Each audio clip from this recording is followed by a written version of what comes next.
Share screen করে ট্রেনে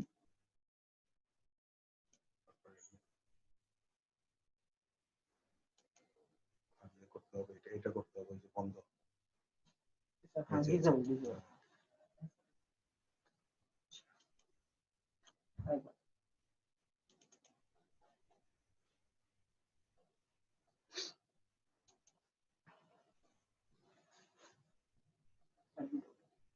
দেখি বদমাশরাও ঢোকার চেষ্টা করে। কি কি সব নামে কতটা দেখলে? চামেলিকা তেল, চামেলিকা তেল কি কোনো ব্যাপার হলো? স্যার পড়া ছিলেন ওটা, সঙ্গে সঙ্গে রিনেম করে নিয়েছি।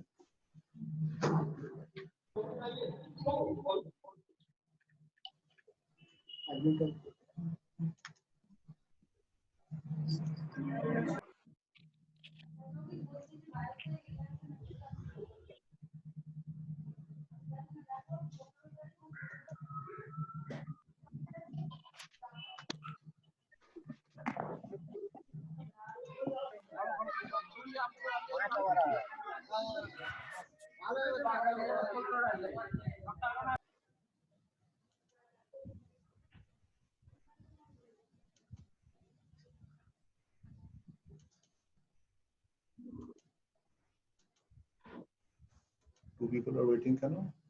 Admit all. আচ্ছা আচ্ছা, ও করেই যাচ্ছে। আচ্ছা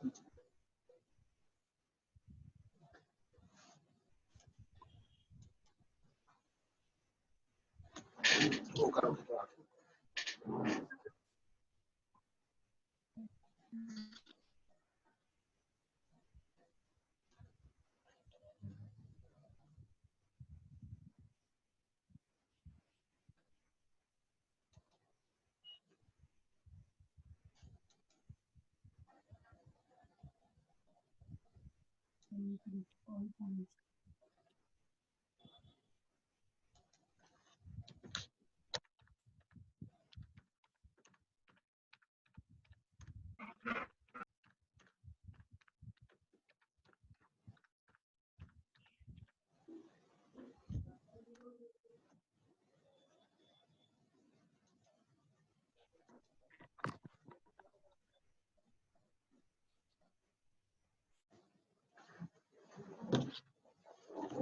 আমার নাম্বারটা নিচে আমি ক্লাসে সেভ করব। সামনেই থাকবে বললে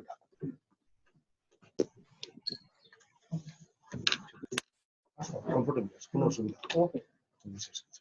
তবে বাড়িতেও করছি, সাংঘাতিক কিছু না। না স্যার, আমি বুঝতে পারছি আপনি যে মানে অলরেডি তখন তো আমাকেই হেল্প করতে হয় অনেককে, আপনি দেখি নিজেই করে নিয়েছি। হ্যাঁ ঠিক আছে।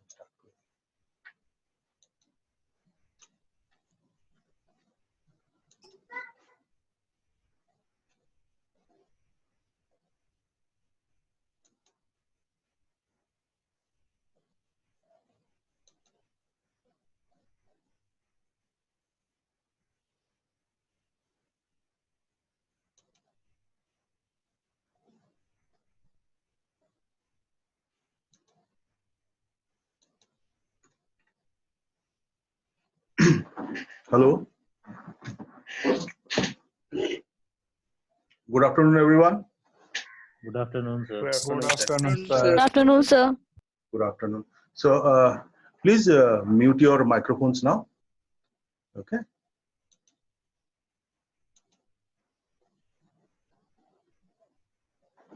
All right. So,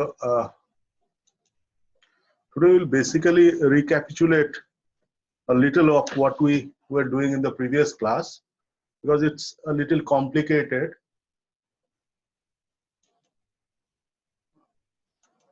And we need to go over it again. So if you remember, this is the photoreceptor, and we are talking of two pathways. So these two pathways, one is the on pathway, the other is the off pathway. This photoreceptor could be a rod, could be a cone. Regardless of what it is, there are usually two pathways. What does this two pathway confer? These two pathways will confer these two pathways will confer a very distinct signaling pattern even when the photoreceptor is in the dark. So darkness by itself is also a signal, and this signal is propagated to the brain through the off pathway. When the receptor is in the dark, this off pathway will be stimulated and there will be action potential generated in this ganglion cell, and the brain will have stimulus of not seeing anything at all. So even darkness is a stimulus. That is important.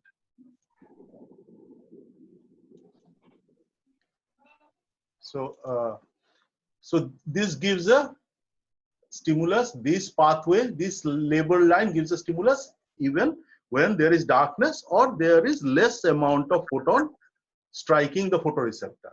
And if you remember, there is another pathway, the on pathway. So these are pathways. This on pathway will not be stimulated when there is darkness, but it will be stimulated when light falls on the photoreceptor, thereby also allowing the brain to gauge the amount of photons falling here. So you see, increase in the number of photon provides signal through this pathway. Decrease or absence of photon will provide signal to the brain through this pathway. So you see, both the increase and the decrease, or the absence or presence of light, will provide a stimulus to the brain. So it is unlike any other receptor whereby only a positive stimuli signals. Okay.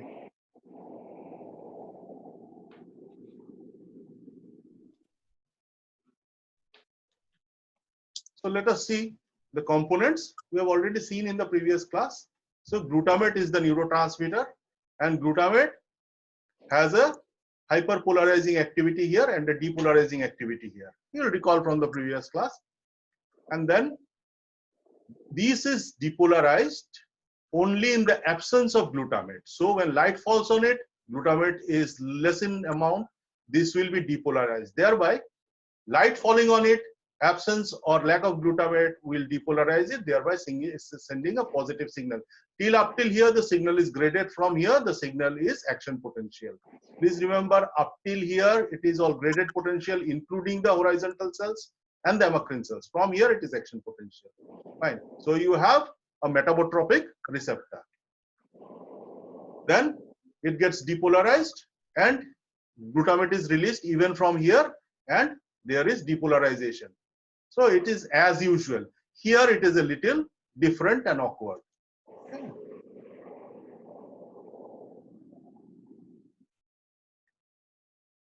So you have ionotropic receptors here, and this is depolarized, so positive signal. And the rest, the other pathway follows this direction, whereby the presence of glutamate will depolarize it, and this depolarization will be further carried forward onto the off-center ganglion cell. So you have an idea. So let's go.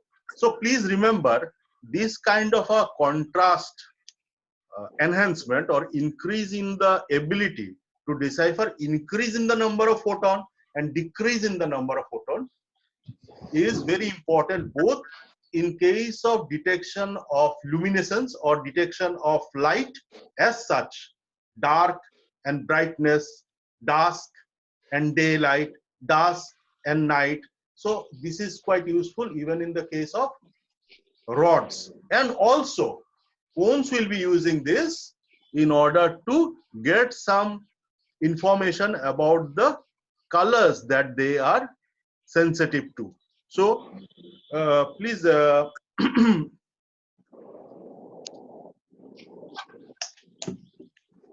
please understand that when you have a specific cone, we have 3 cones.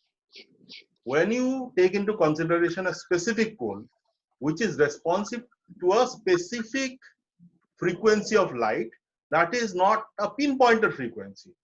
This particular cone, take any cone, for example, the cone containing the pigment for red, the L cone. So it is specifically not only stimulated by red color, but by a range of spectrum which is near around that highest specific frequency.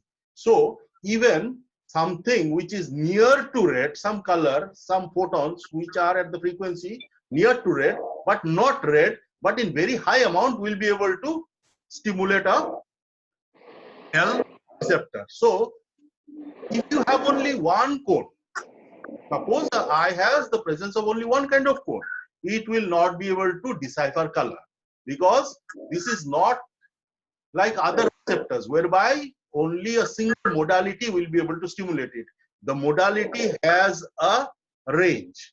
So at a particular given frequency, the highest amount of sensitivity exists, but the sensitivity is not deficient, or it is not that the sensitivity is not around for other frequencies. So nearby frequencies will also be picked up. But if that nearby frequent light is more in amount, the signal from the on bipolar cell to the on center ganglion cell will be quite increased.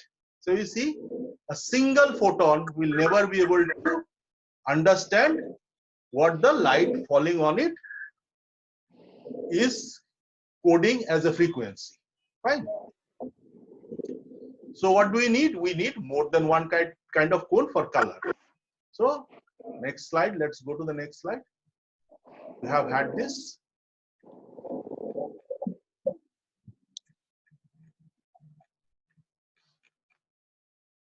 So please see, in cases of bipolar cell, this is a pathway.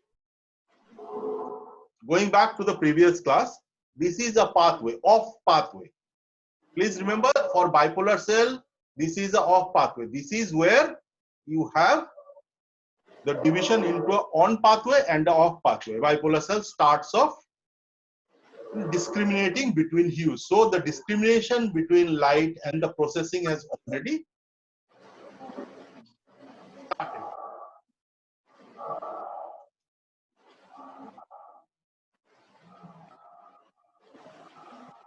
So you have off pathway and you have on pathway. This is in case of bipolar cells. We have already been there in the previous class. Just recapitulating. So what does it do? It increases the ability to see the borders, to see the edges between light and dark, between one kind of color and the other kind of color.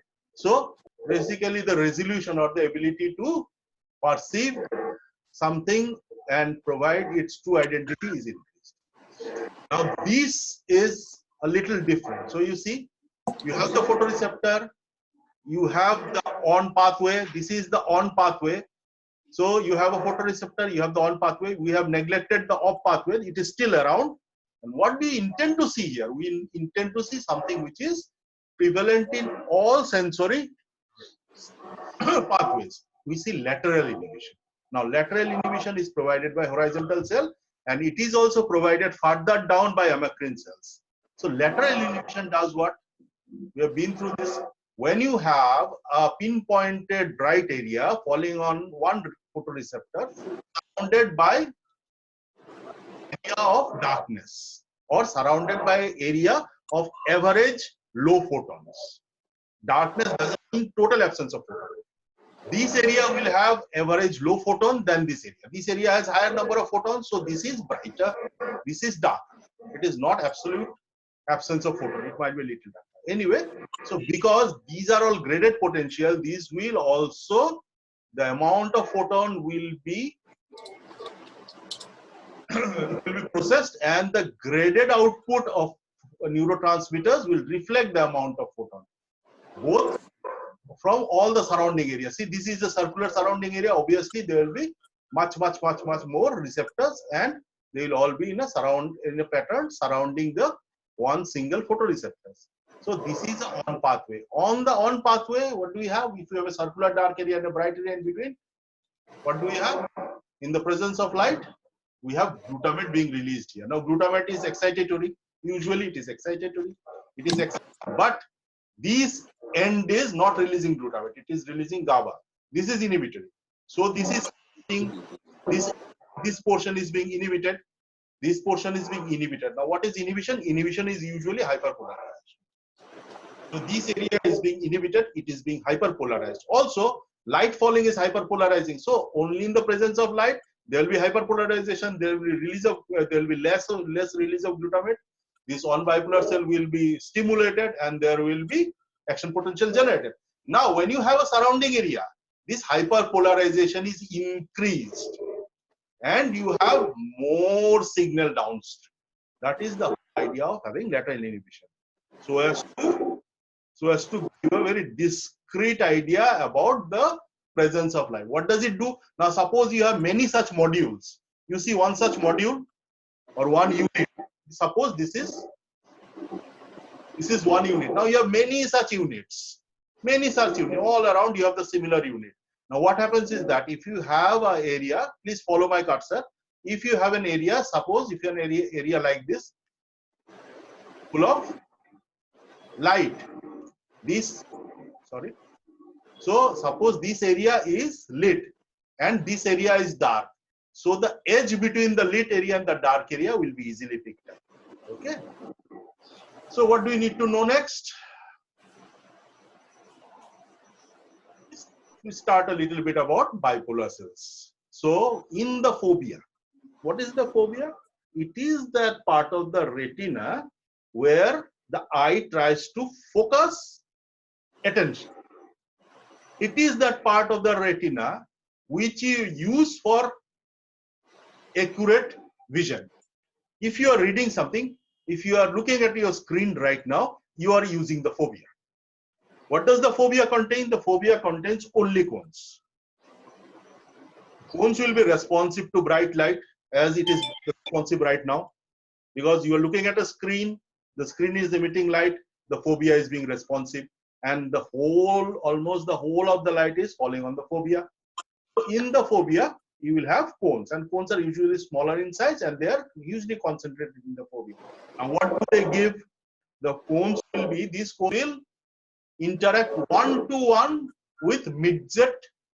What is midget? Midget is pygmy, midget is small. So midget bipolar cells, they will receive input from a single cone. And it types a parvocellular ganglion cell. Just look at the terminology. So you have a midget bipolar cell receiving from a single cone and exciting a parvocellular ganglion cell. So you have a photoreceptor, a cone, and a midget bipolar cell and a parvocellular ganglion cell. This highly dedicated line. This is a line. This is a line of communication. This is highly dedicated. You have one receptor, you have one bipolar cell, and you have one ganglion cell. So this is highly dedicated, and it caters to the acuity of image. And this goes to the visual cortex. So midget bipolar cells and parvocellular ganglion cells. Please remember these terminologies. We'll come to it later. They will be referred to later on. Now, many cones or many rods usually, lots of rods, they will not have one-to-one communication with bipolar cells. Many rods will come together and they will stimulate a bipolar cell. What is the utility? The utility is that if you have lots of rods, you can pick up even small amount of light, even 5, 10, 20 photons spread over a large area, captured by say 20 rods, will be downstream on a single bipolar cell. Thereby meaning that even in very dim light, like in moonlight or starlight, you will get some perception of light. Because in that darkness, only rods will be active, cones will not be active. That amount of light will not stimulate cones, it will only stimulate rods. Moreover, the amount of light is in the terms of few photons. So few photons per second. Let us say 20 photons, 30 photons over a given period area. Even that striking will generate some signal, and that will be converted to a single bipolar cell. Okay. So this bipolar cell needs to have a bigger receptive area, because it's getting from so many rods all around or so many cones all around. It even gets from cones, but these cones will only send their signal. They will not be picked up as color coding. They will only pick up luminescence. They will only pick up light, absence or presence of light. But it is usually rods. So many rods all around picked up by the one bipolar. Hey, microphone বন্ধ করো বাবারা। হ্যাঁ, so one bipolar cell, আচ্ছা আচ্ছা দাঁড়াও ঢোকাচ্ছি। তোরা এই 10 minute আগে আসবে বাবা সবাই, নালে এডমিট করে করেই তো টাইম চলে যাচ্ছে, তাই না? So you see, this is a diffuse cell. This is a midget cell, মানে ছোট. This is a diffuse cell and a parasol cell. Parasol is what? Parasol is umbrella. It's another name for a decorative umbrella. So you have a large umbrella-like cells which has its diffuse, diffuse dendrites, and many rods will be converged on it. Now what does it do? And next downstream, this bipolar cell will excite magnocellular. Magno means large. Okay, magno means large, parvo means choto, small. So these magnocellular ganglion cells downstream. So you see, there are two pathways. Midget bipolar cell from a single cone excites parvocellular ganglion cells. This is for accuracy of vision. This is for color vision. This is for daylight vision.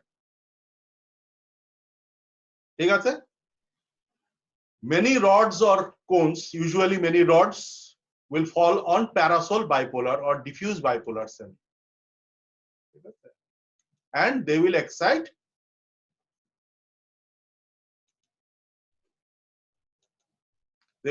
magnocellular ganglion cells. This is for dim light vision. This is for peripheral vision. Why it is for peripheral vision? Because almost all the rods are in the periphery. They are not in the fovea. You do not have rods in the fovea. So when whatever is focused, if you're trying to focus on something, it is falling on cones. What do rods pick up? Rods will pick up the peripheral vision. They will pick up motion. They will pick up very dim light. So this is, and they are picking up peripheral vision. So anything that comes into your periphery, suppose you are not aware, you are walking down the street and suddenly something comes into the periphery, and so you don't even perceive, you don't even see, but you understand something has come and you immediately jump out of the way. Even before knowing, you will jump out of the way, because these magnocellular ganglion cells have the ability to transmit their information to the brain very fast. This is relatively slow. So this is for color vision. This is for acuity of vision. This is for dim light vision. This is for peripheral vision. These are faster, so that you are saved from a traffic accident, right? So please try and remember these names. Okay. Achha. Now about ganglion cells. So we talked about bipolar cell a little bit. Now let us come to ganglion cells.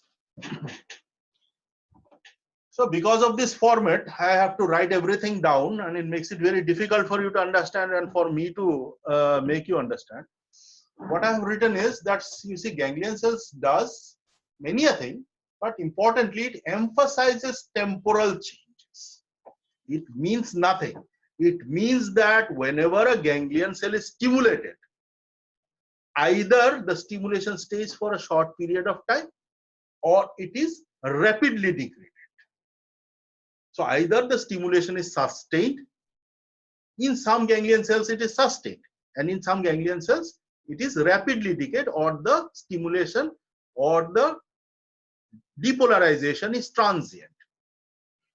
Or in other words, if depolarization is transient, so it picks up a change of information in a very rapid time. That is what I mean to say when I say, in short, emphasizes temporal change. Change in time of appearance of any stimulus is detected. Now this is done usually when the light intensity is the same. there are two things. You have change in intensity of light, or you have change in frequency of light. Now, and one more thing can be added depending on the flickering of light. So if things changes or flickers, that flicker is picked up very fast by ganglion cell. Why it needs to do so? Because please understand, the photoreceptors are very slow. The photoreceptors are very slow. When we will be discussing about other sensory receptors like hair cells, like auditory receptors, you will see they are very fast. Auditory receptors are fast in the order of milliseconds. 1, 2, 3, 4, 5 milliseconds, they will pick up signals. But the photoreceptors are very slow. 40 milliseconds, 50 milliseconds, that's a huge amount of time. So the downstream neurons have to, make up for that. Although the 40 millisecond is lost, that is the amount of time taken for photoreceptors to budge, and then downstream not much time is taken. So the temporal change is rapidly integrated or understood. It's difficult, but then just listen to what I say. It means that, very importantly, it means that stabilized image on the retina fades in second.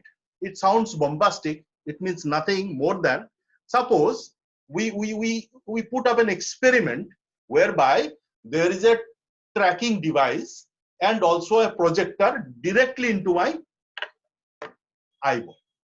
There is a tracking device which tracks the movement of my eyeball. Suppose one eyeball is closed, the other is being tracked continuously, and also an image is being projected simultaneously. So that kind of an experiment can be done. It has been done. It doesn't require much setup. So the eyeball is being tracked and a constant image is being focused. It has been seen that the image disappears, although the projector is still projecting it and the retina is still getting the image, but I do not sense it. I will not sense it. So what happens is that the eyeball is being tracked and the movement of the eyeball is being tracked, and the projector is designed in such a fashion that it will also move and project the image on the same area of the retina. So this is an experiment. The eye is tracked and the image is made to form on the same area of the retina. If it stays on the same area of the retina for even 1 second, the image is not perceived. But what happens in the normal world? In the normal world, the world that we are in, the image never disappears usually. Why it doesn't disappear? Because the eye moves. Fine. The image may not be moving. It might be a static image. Your head may be not moving. It may be a static platform, but your eye constantly moves. You cannot keep your eyes focused on a distinct point for a very long time. It happens involuntarily. This is called a saccade. Saccade is the involuntary movement of the eyeball. If you look closely, you can see it. And it is focusing on very important points.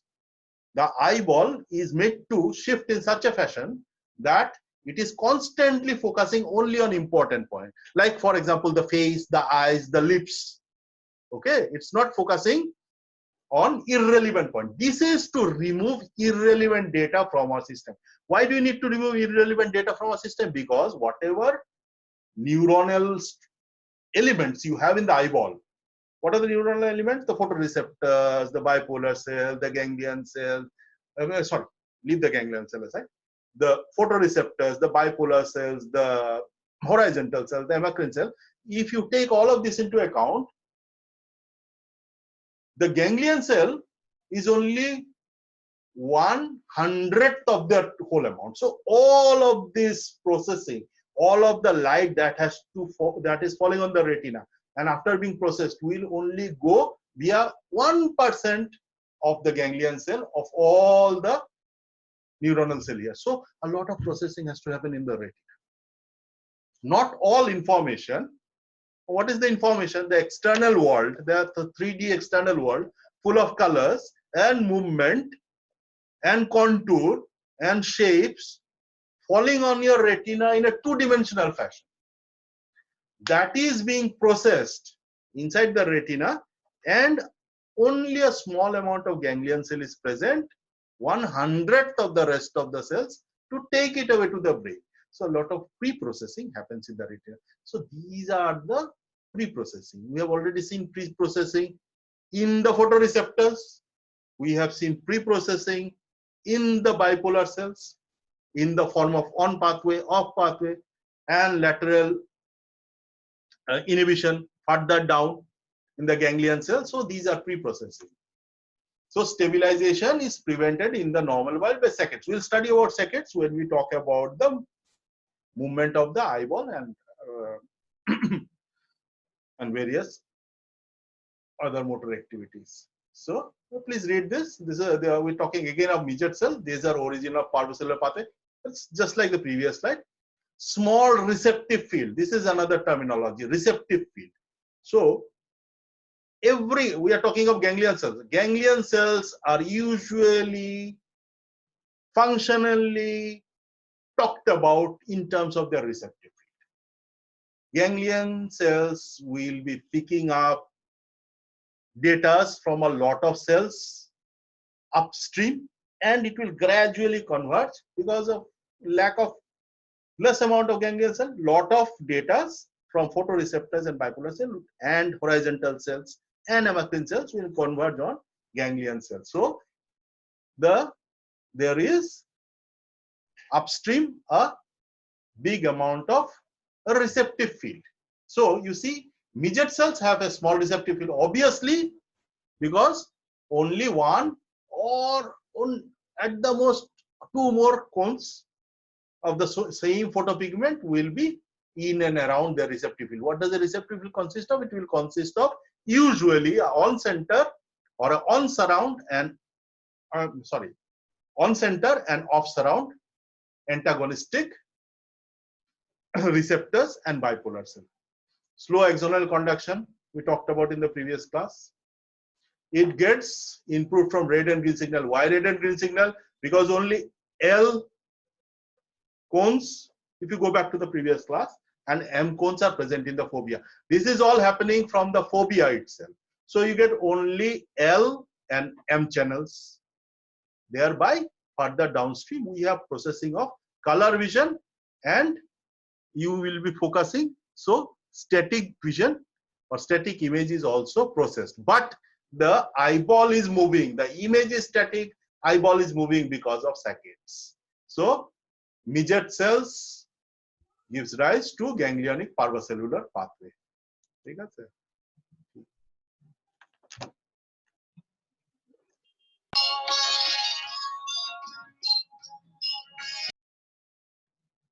Speaker বন্ধ করো। Speaker বন্ধ করা শিখোনি এতদিনে? বন্ধ করো speaker. আচ্ছা, দেখো magnocellular pathway, parvocellular pathway, magnocellular. This will all be relevant when we go to lateral geniculate body, because both these pathways will have different area of stimulating the lateral geniculate body or the area of the thalamus, whereby visual stimuluses will be processed. So parasol will have large receptive. We'll come to what is receptive field. We have diagrams for, we have pictures for that. The axonal conduction is faster. The signal is achromatic. It means that the signal doesn't usually talk about color. It talks about the presence or the absence of light, luminance or darkness. It's best suited for detecting what? Contrast, motion and shape. Contrast, motion and shape. We talked about it. There is another pathway which is only for the S cones. See, blue. Please remember there are three types of cones: L cone, M cone and S cone. S cones are not found in the fovea. They are found just outside the fovea.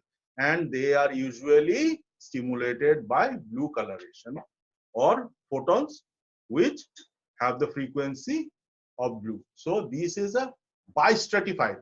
They will provide so this is bistratified. Bistratified what?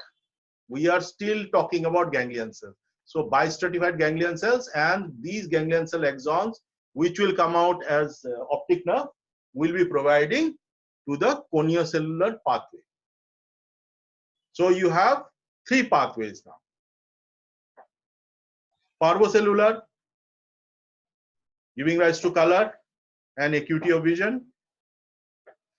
Magnocellular, giving rise to contrast or brightness or dimness, shapes, and motion. That is the shift in the direction of the object. And then you have separately a dedicated pathway provided by bistratified ganglion cells, which is known as the coniocellular pathway. So these are all relevant for lateral genicular body. Now this is what we were talking about. See? Ganglion cells have receptive field. We talk about ganglion cells in terms of their receptive fields. We talk about on center, off surround, off center, on surround ganglion cells. What we refer to is center surround antagonism or center surround difference. The center has to be either lit and the surrounding has to be less well lit or dark, so as to get the maximal response to the ganglion cells. So please look, these are rods and cones. These are photoreceptors. These could be rods, this could be cones. So it is here, it is drawn all rods. It could be cones also. Not all cones, some rods. So anyway, you have a distribution kind of circular of photoreceptors, and the middle photoreceptors are depolarizing this. Suppose the middle photoreceptor are depolarizing this middle bipolar cell, or else it could be even hyperpolarized. But whatever it does is exactly opposite to what it does to the surrounding bipolar cells. Moreover, lateral inhibition by horizontal cells, as we discussed previously, and also some amount of lateral inhibition by amacrine cells will bring about a sharpness, will bring about a huge difference between either light here, darkness here, or you say, let us say, one kind of color here and other kind of color. So this is used, these kind of configuration, whereby the ganglion cell has a receptive field. So for this particular ganglion cell, this is the receptive field. So you see, it could be hundreds of photoreceptors in this configuration, giving signal to, say, let us say 20 other neuronal cells comprising of horizontal cell, bipolar cell, and amacrine cell. So they will process whatever light or darkness or whatever color is falling here, and it will give to the ganglion cell, and this ganglion cell will generate action potential which will go to the brain. So you see, this is pre-processing in the retina that we are talking about today. This is in regards to darkness and light. Thereby, if you have a lot of this module, you will get a edge of darkness and light here. If you have a colored object here, a lot of modules here, you will get a distinct edge of coloration, and they will be processed here and sent to the ganglion cell, whereby action potential will be generated for the brain to further process. Why do we need this? Because ganglion cells are so less in number, they are so huge in number. That's it. Colors. Let's start discussing how colors are perceived. So color perception, as you have noticed, starts off very early. So color perception starts off in the photoreceptors itself, because we have three kinds of photoreceptors, and they are sensitive to L, that is longer wavelength, M, middle wavelength, and S, shorter wavelength. Longer wavelength, reddish, middle wavelength, greenish, shorter wavelength, bluish. So already the color has the colorful world is being broken down. It is being deconstructed and taken up by three kind of photoreceptors. Now further downstream, as you remember, L and M, which are in the fovea. See, L and M, they are in the fovea. They will give to midget bipolar cells. So these bipolar cells, they are giving midget bipolar cells, which are relatively, this is an on bipolar cell or off bipolar cell. This is on for C. This bipolar cell is either on for red, or some of them will be off for red.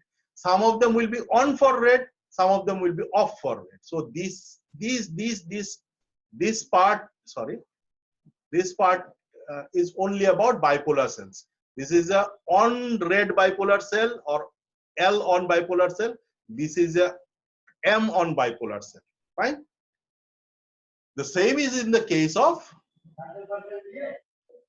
hey, microphone bondo koro. Kothabarta kom. S bipolar cell. Coming to S bipolar cell. This is for cells which are out of the fovea and they are catering to S cones. Now what is this? This is M plus L. M plus L. M plus L gives you yellowish coloration. Depending on how much red is there, how much green is there, this yellowness will change. Fine. So you can see innumerable shades depending on the mixture of L and M and S. Fine. So this is bipolar cell. So you have one bipolar cell, L on, M on, S on. You also have L off, M off, S off. You also have ML on, ML off. Fine. Now, please note, downstream, where you have downstream from here, this will be supplying here, this will also be supplying here. This will supply here or here, depending on how they supply to the ganglion cells. The ganglion cells are termed as on center or off center. This is on or off, no centering. See, this is individually on or off. This is on center off because the ganglion cell has receptive field. So we are describing a receptive field.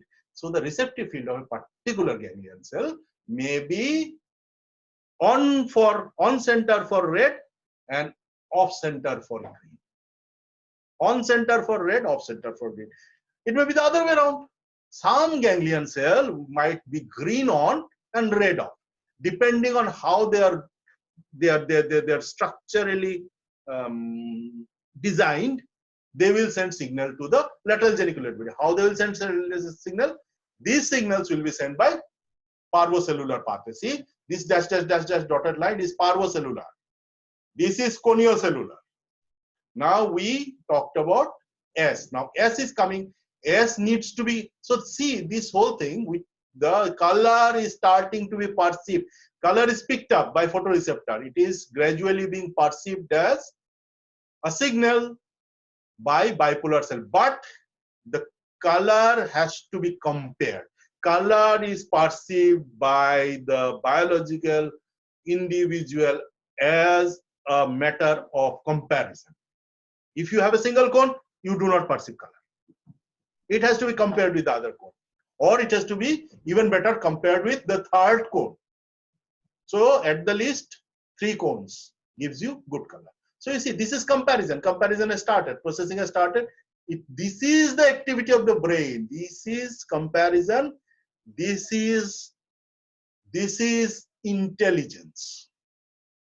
Comparing, understanding, and sending a coded signal. Color opponents theory. This theory whereby red, green, and even blue, in their various proportion coming from the external world, will be perceived inside. The perception depends on the individual also. So how it is perceived is a function of the 3 kind of code. So this is the trichromat theory. So you already see you have three cones, trichromat theory. Color opponents help by comparing two different kind of colors. Fine. This is color opponents, single opponents neuron. So you see, they are coming from photoreceptor, single photoreceptor. They are single neurons, either on or off, and they are also single neuron. They are comparing their own receptive fields. But what happens is, here you see, you have double opponents neuron. Why double opponents? Because blue is being compared with what? You don't have anything else to compare it with. You compare it with the mixture of red and green. We have written material on that. Next slide. So red and green, again same thing. Either blue is perceived as on in the middle, and if you have yellow at the surrounding, the signal is increased. Now if the reverse happen here in this receptive field, if the reverse happen, if you have yellow in the middle and blue outside, the signal will drop. There are receptive fields whereby this reversal of color or the reversal of this frequency of light will increase the signal, and they are sent by coniocellular pathways. A little difficult. Stay with me. Perhaps we might be able to understand what is going on. So let's see. So what happens in retina for colors? So you have red center ganglion cells. See, we are talking about ganglion cell, obviously receptive fields. What receptive fields? A red cone and surrounded by M cones. See, we can have a receptive field of red cone surrounded by M cones. So this is depolarized by red light and hyperpolarized by green light. It means that if you focus red light here in the center, it will be depolarized. If you focus green light at the periphery, it will be hyperpolarized. Okay. And the best signal is had when you have green light in the middle. If you have red light in the middle and green in the periphery. Red light in the middle, green in the periphery. The highest amount of signal will be perceived by the brain. Similarly, you have off center, L off center, M on center, and or M off center. So many combinations will give you a judgment about what kind of light is falling on the specific receptor field of a given ganglion, usually parvocellular, which it will carry to the lateral geniculate body. Okay. Now about the green thing, the green photoreceptor. Please read. You have already been through it. So S on bipolar. See, we are not talking about centers around here. Bipolar cells will either be on or off. So bipolar cells which are কিছু বলার আছে বলো bipolar cells which are communicating with as rod cones will transmit to ganglion cell. What kind of ganglion cell? Bistratified ganglion cells. They also receive L off and M off, or L on or M on. See, please remember this. So this is bistratified. This bipolar cell is bistratified, and it is also receiving L and M. This L and M could be M on or M off, L off or L on. So many a combination can be had. So in order to compare the color. Similarly, you see, so depolarized by blue light and hyperpolarized by yellow light. We are talking about this example. Okay, this example we are talking.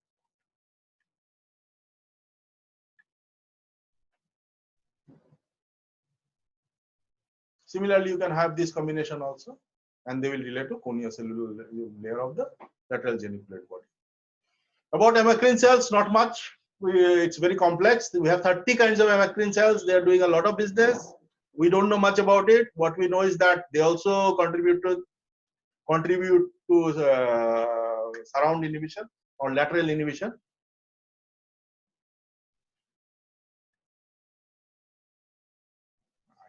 नाम नहीं iPad है. Surround inhibition.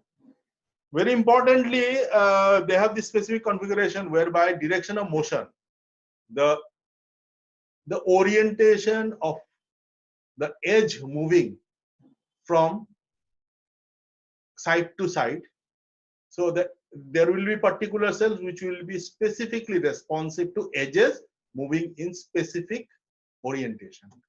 So it's a little complex, but they do it, and they do also a little bit of rod signaling. So what is rod signaling? Just let's look at that in the next slide. See, rods will have to converge on lot of, you know, ganglion cells, because ganglion cells are lesser in number. One, ganglion cells are very lesser in number compared to the rest of the photoreception unit. Okay, so some of them, rod cells, will have to converge on ganglion cells which are already being fed by cones. এখন ওরা ঢোকার সময় হয়েছে, শেষ হওয়ার সময়। বসুন madam, এটা শেষ হয়ে লাস্ট স্লাইড, এখন ঢুকছে, লাস্ট স্লাইডে ঢোকার সময় হয়েছে, সরা যায় না।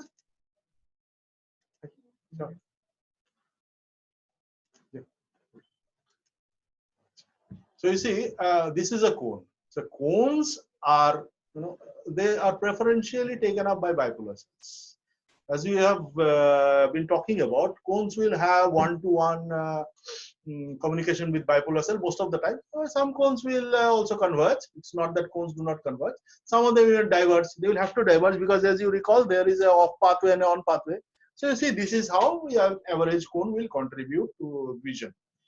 Now, what do rods do? Rods may not have a direct ganglion cell to pass their information to the brain. So they might use amacrine cells. This is one of the functions of the amacrine cells to communicate with ganglion cells, and they will contribute their receptive signal to ganglion cell. They also talk with the cones. Now, when do they talk with the cones? They will usually enhance or they will boost the signal of cones in low light. Like as in the, we talked about Purkinje shift, if you remember. So kind of like that. So even in low light, the cones might be able to pick up some information. And this information is usually boosted by the ability of the rods to communicate. So the rods will be taking up some the meager amount of light, and they will be stimulated, and they will talk with the cones. They will stimulate the adjacent cones, and the cones will be able to communicate some amount of perception of light downstream. Okay, so thereby inducing contrast enhancement. Okay, that's all for today, because we have used up our time. So next class, let us see. Please go through these lectures, and we'll have a assessment later on. We'll schedule it, and I'll come back to you. Thank you. Thank you. Hey, halla kise?